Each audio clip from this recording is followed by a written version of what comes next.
परमेश्वर आप सभी को आशीष दे। क्या आपने कभी सोचा है कि हम हर दिन प्रार्थना करते हैं, आंसू बहाते हैं, उपवास रखते हैं, फिर भी कई बार हमारी प्रार्थनाओं का उत्तर आने में इतनी देर क्यों होती है? क्यों कुछ लोग वर्षों से प्रभु को पुकार रहे हैं, लेकिन उनके जीवन में शांति, चंगाई और बदलाव दिखाई नहीं देता? प्रिय भाइयों और बहनों, इसका एक बहुत गहरा कारण है। कई बार हमारे शब्द प्रार्थना करते हैं, लेकिन हमारा हृदय सच में परमेश्वर के सामने नहीं टूटता। आज हम आपके साथ पवित्र बाइबल के एक बहुत ही गहरे और आत्मा को छू लेने वाले वचन पर मनन करने जा रहे हैं, जो हमें भजन संहिता 51 अध्याय और 17वें वचन में देखने को मिलता है। वहाँ लिखा है, परमेश्वर के योग्य बलिदान टूटा हुआ मन है। हे परमेश्वर, तू टूटे और पछताए हुए मन को तुच्छ नहीं जानता। प्रिय भाइयों और बहनों, इस वचन को समझने से पहले हमें ये जानना बहुत आवश्यक है कि दाऊद ने ये प्रार्थना किन परिस्थितियों में लिखी थी।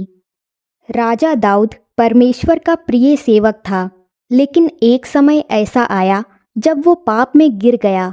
उसने बतशबा नाम की स्त्री को देखकर मन में लालसा की, जबकि वो किसी और की पत्नी थी। दाऊद ने अपने अधिकार और शक्ति का गलत उपयोग किया। इतना ही नहीं, उसने अपने पाप को छिपाने के लिए बतशबा के पति उरिया को युद्ध में मरवा दिया। जब नातान नबी ने आकर दाऊद के पाप को उजागर किया, तब दाऊद अंदर से पूरी तरह टूट गया। उसे एहसास हुआ कि उसने केवल मनुष्य के विरुद्ध नहीं, बल्कि परमेश्वर के विरुद्ध अपराध किया है। उसके हृदय में गहरा पछतावा भर गया था। जब आप इस पूरे अध्याय को पढ़ेंगे तो आप पाएंगे कि दाऊद बार बार परमेश्वर से दया की भीख मांगता है। वो चाहता है कि परमेश्वर उसके पापों को धोकर फिर से शुद्ध कर दे, क्योंकि वो जानता था कि पाप केवल गलती नहीं, बल्कि वह दीवार है जो मनुष्य को परमेश्वर से दूर कर देती है। बहुत बार हम भी अपनी प्रार्थनाओं में बाइबल के वचनों को दोहराते हैं, लेकिन शायद ही कभी ये सोचते हैं कि वे वचन किस दर्द और किस परिस्थिति में लिखे गए थे। दाऊद ने ये शब्द केवल बोलने के लिए नहीं लिखे थे, बल्कि वो अंदर से टूट चुका था। उसे इस बात का दुख था कि उसके पाप के कारण परमेश्वर उससे दूर हो गया है।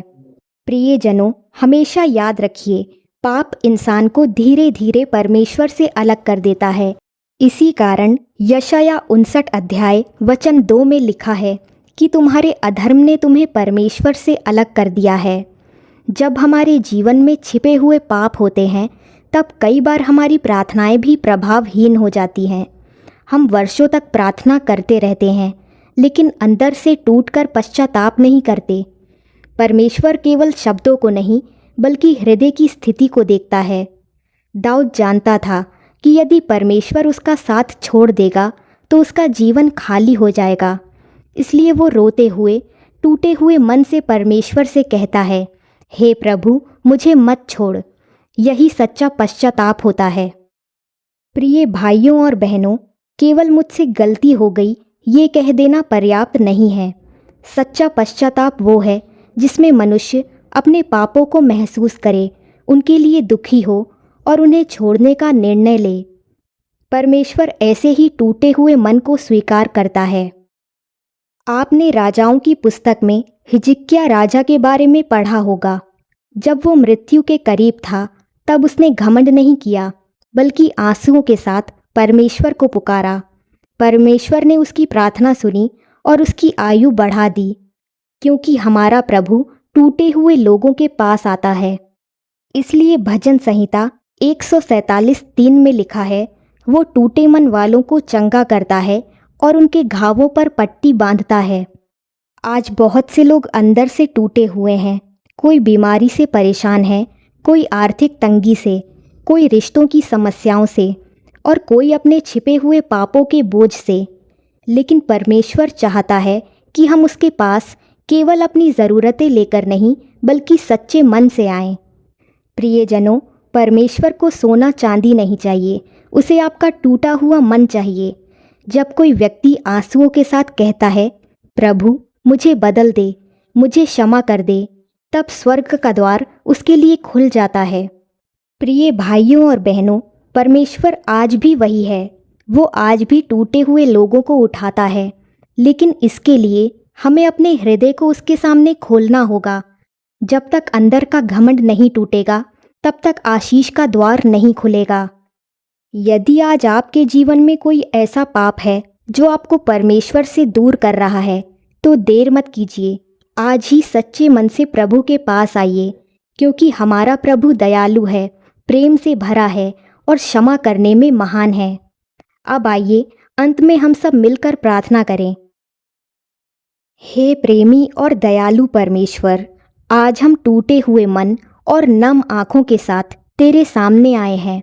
प्रभु, तू हमारे दिल की हर बात जानता है। तू जानता है कि हमारे अंदर कितनी कमज़ोरियां हैं, कितने छिपे हुए पाप हैं, कितनी ऐसी बातें हैं जो हमें तुझसे दूर कर रही हैं।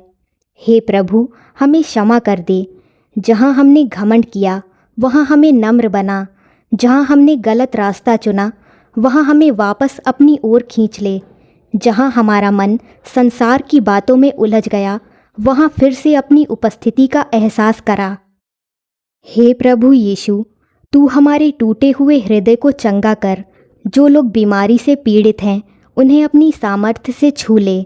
जो लोग आर्थिक तंगी में हैं उनके लिए रास्ते खोल दे। जो लोग रातों को रोते हैं उनके आंसुओं को पोंछ दे।